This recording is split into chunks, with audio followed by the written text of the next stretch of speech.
Dear students, welcome to 9th Standard Mathematics. Before entering into the lesson, I just want to remind you that please keep your notebook and pen ready to take notes. This is the content page of your book. Totally 9 chapters are there in 9th Standard Mathematics that you know already.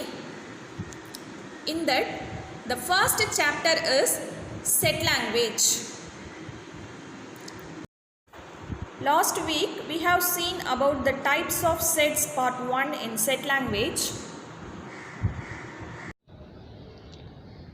The different types of sets are empty set, singleton set, finite set, infinite set, equivalent set, equal sets, universal set, subset, proper subset, disjoint set and power set. In the last video, we have seen about the few types that are empty set, singleton set, finite set, infinite set, equivalent sets and equal sets. Now, I will give you a small recap for those types. Empty set is nothing but the set which has no elements. A set which has only one element is called a singleton set. Finite set means a set which has countable number of elements. Infinite set means a set whose elements are uncountable. The number of elements in two sets are equal, then the two sets are equivalent sets. And finally, the two sets which contains exactly the same elements is called equal sets. By continuing the topic, the remaining types of sets are universal set, subset, proper subset, disjoint sets and power set. First, we will see about the definition of universal set. The definition of universal set is a universal set is a set which contains all the elements of all the sets under consideration and is usually denoted by capital U. We can easily understand this definition by the following example. What is a universal set?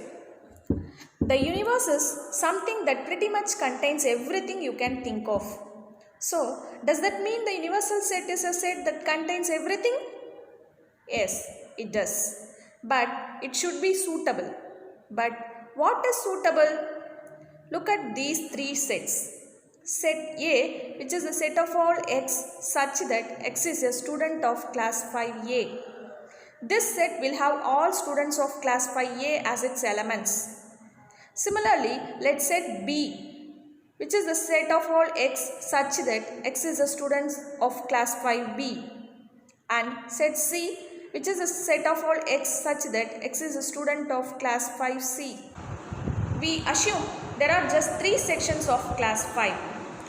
What do you think will be the universal set here? It is denoted by capital U. The universal set in this case would be the set of all x such that x is a student of class 5. This is very interesting.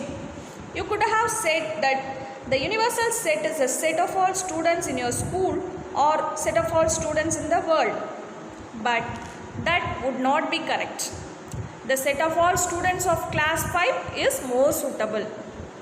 It means the set U is the main set and A, B and C are the part of it.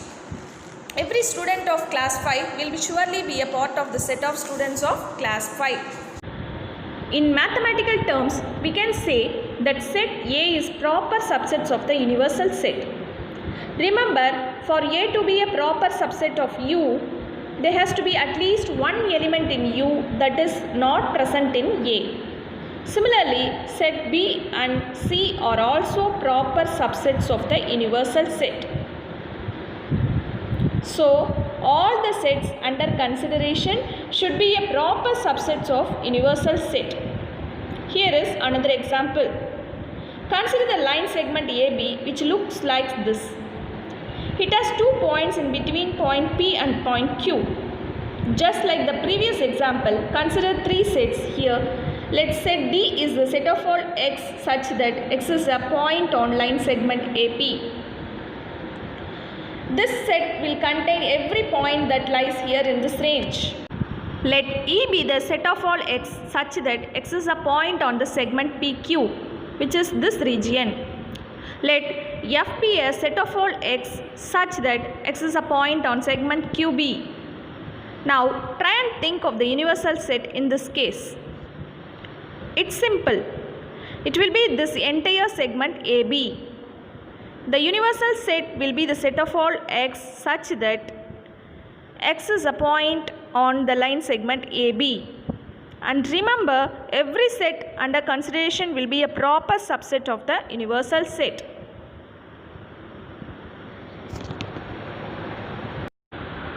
Now, I hope you understand this definition of universal set. That is, a universal set is a set which contains all the elements of all the sets under consideration and is usually denoted by capital U. Next is subset. The definition of subset is, let A and B be 2 sets if every element of A is also an element of B. Then A is called a subset of B. We write A subset B. The symbol in between A and B is called subset. A subset B. We write A subset B. A is the subset of B. Let us see one example about this type in the following video. You are in some serious mood to have ice cream and you have 3 options to choose from: chocolate, butterscotch and vanilla. Let's this refer to them as C, B and V. Say you can have only one kind of ice cream at a time. It means you can have either chocolate or butterscotch or vanilla. That was simple. But what if you feel like having 2 at a time? What are the different possibilities? You can have chocolate and butterscotch together, or you may want chocolate and vanilla together. Is there any other combination possible? Yes, you could also have butterscotch and vanilla together. In each of these scenarios, 3 sets were formed. Each of these sets is a different possibility. But what if you feel like having all 3 together? There exists only one possibility in this case, a combination of chocolate, butterscotch and vanilla. And here is one scenario nobody wants to be in. If you are unwell and the doctor has advised you against having any ice cream, in that case what we have is an empty set. You have none of these. Don't forget the original set we will looking at. The original set was chocolate, butterscotch and vanilla. This is the set of all types of ice cream we could choose from. The most important thing we need to understand is that all the sets on the right are the parts of this main set. Yes, each set here is the part of this set. And in mathematics, we say that each set is the subset of the main set. It is very easy to visualize these sets to be a part of the main set. C is the part of CBV, CV is the part of CBV and BV is part of CBV. But we should also know that the empty set is also the subset of the entire set. From this, we conclude that the subset means the part of another set. Next set is proper subset. The definition of proper subset is, let A and B be 2 sets. If A is a subset of B and A not equal to B, then A is called a proper subset of B and we write A proper subset B. The symbol in between A and B is called proper subset. A is a proper subset of B.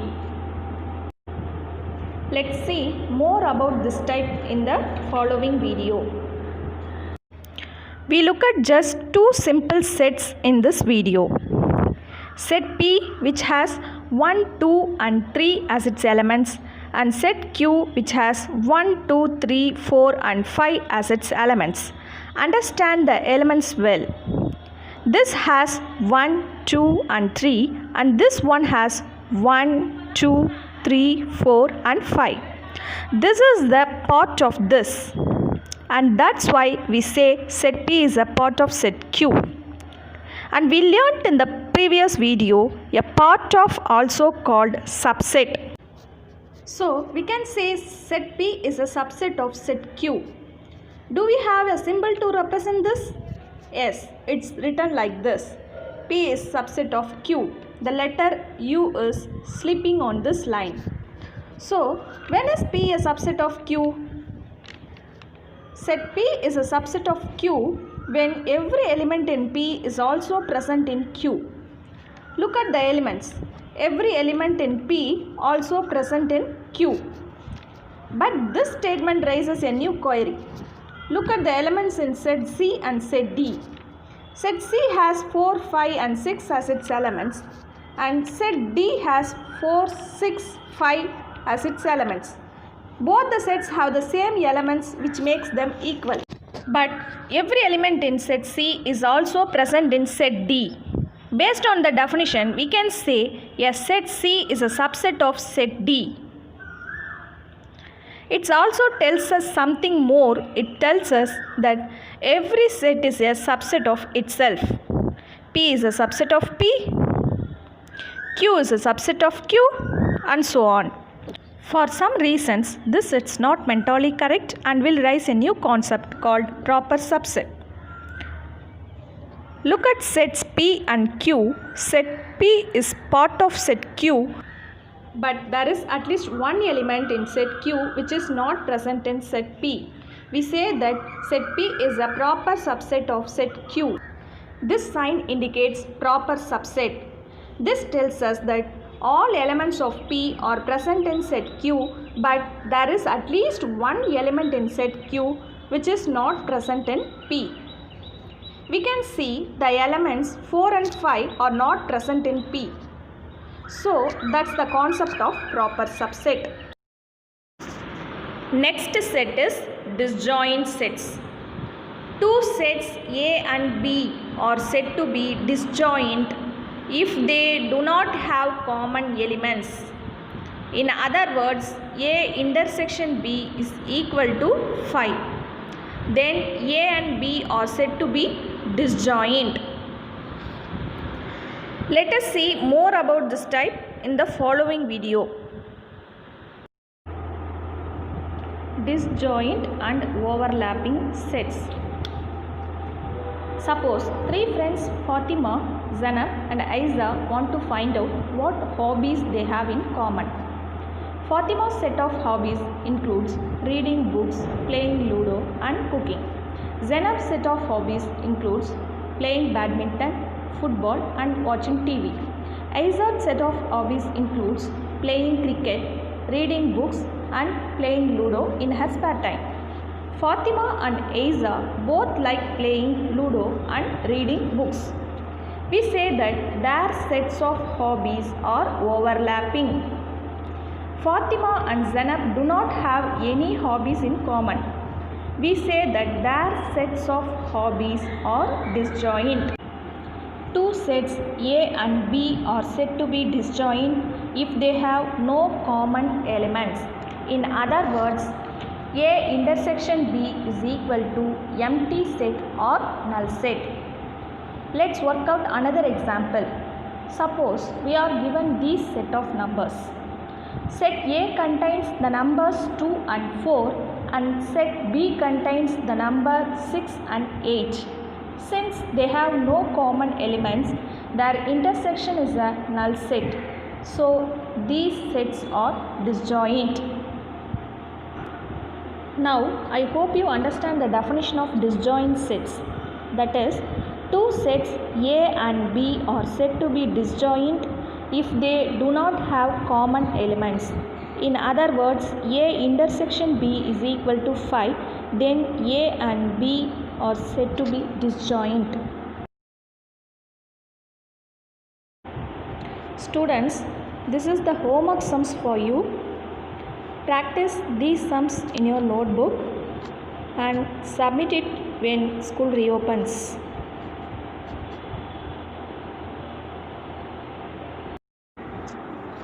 Note down the following links. You can see more details about this topic using the link.